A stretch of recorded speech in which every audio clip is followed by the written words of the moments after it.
बाबूलाल जी की पोती है। आज रक्षाबंधन का पर्व है। यह पर्व कब से मनाया जा रहा है और इसका इतिहास क्या है? भगवान विष्णु का दशावतार में जो पांचवा अवतार हुआ था वह था वामन अवतार। और भगवान विष्णु को वामन का अवतार क्यों लेना पड़ा? क्योंकि उस समय में राक्षसों का राजा जो बलि था वह इतना शक्तिशाली हो गया था कि उसने समस्त आकाश पाताल और तीनों लोकों पर विजय प्राप्त करके अधिकार कर दिया था और पाताल में अपनी राजधानी बना ली थी। तब देवताओं ने भगवान विष्णु से विनती की कि आप उस अहंकारी बलि का अहंकार नष्ट करें। तब भगवान विष्णु ने वामन अवतार यानी 52 उंगल का शरीर धारण किया और वे राजा बलि के पास में गए कि मैं ब्राह्मण हूँ और मुझे दान चाहिए। तो उन्होंने कहा कि क्या दान चाहिए? मैं तो तीनों लोगों का स्वामी हूँ, बोलो जो चाहिए वो मैं दूंगा। तो उसने कहा मुझे तो खाली मेरे 3 पाँव जितनी ज़मीन चाहिए। तो उन्होंने कहा कि ठीक है मैं दे देता हूँ। तो उसने कहा पहले संकल्प करो।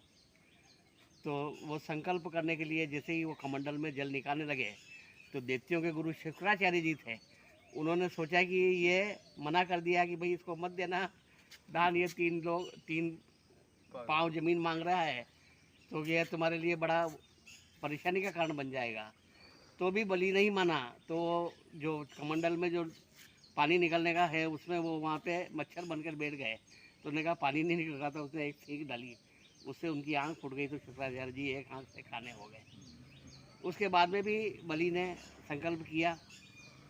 तब वामन ने अवतार विष्णु ने एक पाँव में सातों ऊपर के लोग, भूलोक, भोरलोक, ब्रह्मलोक, स्वर्गलोक सभी नाप लिए। दूसरे पाँव से पृथ्वी तल, अतल, तलातल, रसातल, पाताल सातों लोग नीचे के नाप लिए। अब 2 पाँव में जब इधर आकाश पाताल सब नप गए, कुछ भी नहीं बचा। तब वामन ने कहा कि बताओ बलि, अब ये तीसरा पाँव कहाँ रखूं?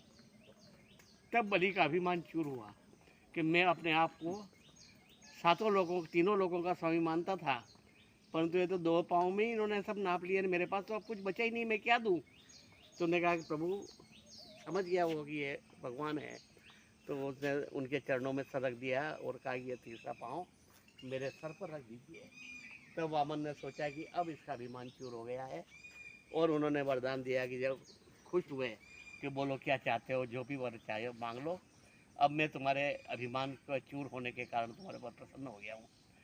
तब बलि ने कहा कि आप मेरे प्रहरी बन करके यहाँ रहें।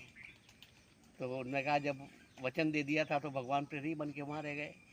इधर गोलोक में लक्ष्मी जी ने कहा कि भगवान गए नहीं आए, बहुत समय हो गया, कहाँ है? नारद जी से पूछा तो नारद जी ने पता लगा के बताया कि वे तो पाताल में राजा बलि के प्रहरी बने हुए हैं।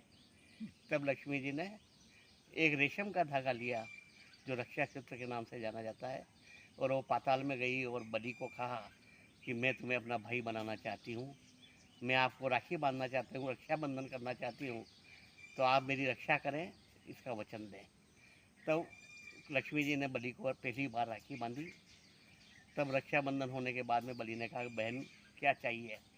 क्योंकि तुम्हारे प्रहरी के रूप में जो है वो मेरे पति है, उन्हें आप वचन से मुक्त कर दो।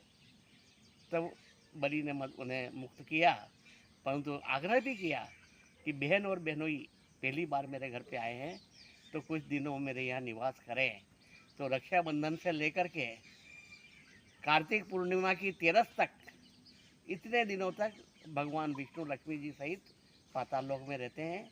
और कार्तिक पूर्णिमा के 2 दिन पहले जो 13 आती है उस दिन महाबलेश्वरम में ओणम मनाया जाता है। वो ओणम पर्व इसी बात का प्रतीक है कि भगवान विष्णु लक्ष्मी सहित पाताल लोक से निकल करके वापस पृथ्वी पर आते हैं। तो इस प्रकार से ये रक्षाबंधन का पर्व मनाया जाता है। और उसी घटना को मद्देनजर रखते हुए जितने भी ब्राह्मण रक्षाबंधन करते हैं, रक्षा सूत्र बांधते हैं, तो वे ये मंत्र बोलते हैं कि दानवेंद्रो बलि राजा, दानवेंद्रो बलि राजा,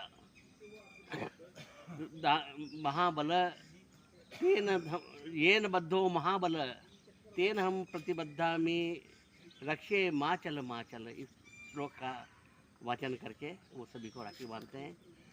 ये रक्षाबंधन का इतिहास हमने आपको बताया है, जो सतयुग से हमारे यहाँ पे चलता आ रहा है।